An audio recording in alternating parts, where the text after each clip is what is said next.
Mega റാലിയും പ്രചാരകരുമായി വയനാട് മണ്ഡലം തെരഞ്ഞെടുപ്പിന്റെ ആവേശത്തിലേക്ക് UDF സ്ഥാനാർത്ഥി രാഹുൽ ഗാന്ധിയും LDF സ്ഥാനാർത്ഥി ആനി രാജയും നാളെ നാമനിർദ്ദേശ പത്രിക സമർപ്പിക്കും.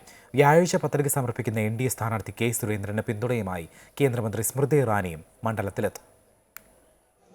പ്രചരണ രംഗത്ത് ഏറെ പിന്നിലായ UDF ക്യാമ്പ് രാഹുൽ ഗാന്ധിയുടെ വരവോടെ ഉച്ചസ്ഥായിലെത്തും. കൽപ്പറ്റയിൽ റോഡ് ഷോ നടത്തിയ ശേഷമാകും രാഹുലിന്റെ പത്രിക സമർപ്പണം. രാഹുലിനൊപ്പം പ്രിയങ്ക ഗാന്ധിയും വയനാട്ടിലെത്തും.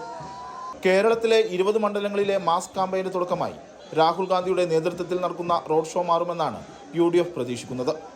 പതിവ് പോലെ പ്രവർത്തകരെ അണിനിരത്തിയുള്ള പ്രകടനത്തിന് ശേഷമാകും LDF സ്ഥാനാർത്ഥി ആനി രാജയുടെ പത്രികാ സമർപ്പണം. ചിട്ടയായ പ്രവർത്തനത്തിലൂടെ LDF ക്യാമ്പ് സജീവമാണ്. ദേശീയ നേതാവ് എന്ന നിലയിലെ ആനി രാജയുടെ പ്രവർത്തന മികവാണ് LDFന്റെ പ്രചരണ ആയുധം. സ്ഥാനാർത്ഥി പ്രഖ്യാപനം വൈകിയെങ്കിലും പ്രചരണം കൊഴുപ്പിക്കാൻ വ്യാഴാഴ്ച പത്രിക സമർപ്പിക്കുന്ന NDA സ്ഥാനാർത്ഥി K സുരേന്ദ്രനും റോഡ് ഷോ സംഘടിപ്പിക്കുന്നുണ്ട്. അമേഠിയിൽ രാഹുലിനെ പരാജയപ്പെടുത്തിയ സ്മൃതി ഇറാനിയും റോഡ് ഷോയിൽ അണിചേരും. അമേഠിയിലെ രാഹുലിന്റെ പരാജയം വയനാട്ടിൽ ചർച്ചയാക്കാനാണ് NDA ക്യാമ്പിന്റെ തീരുമാനം. 3 മുന്നണികളിലുമായി പ്രബല സ്ഥാനാർത്ഥികൾ മത്സരരംഗത്തേക്ക് വന്നതോടെ ദേശീയ ശ്രദ്ധയുള്ള മണ്ഡലമായി വയനാട് മാറിക്കഴിഞ്ഞു. രതീഷ്, അമൃത ന്യൂസ്, വയനാട്.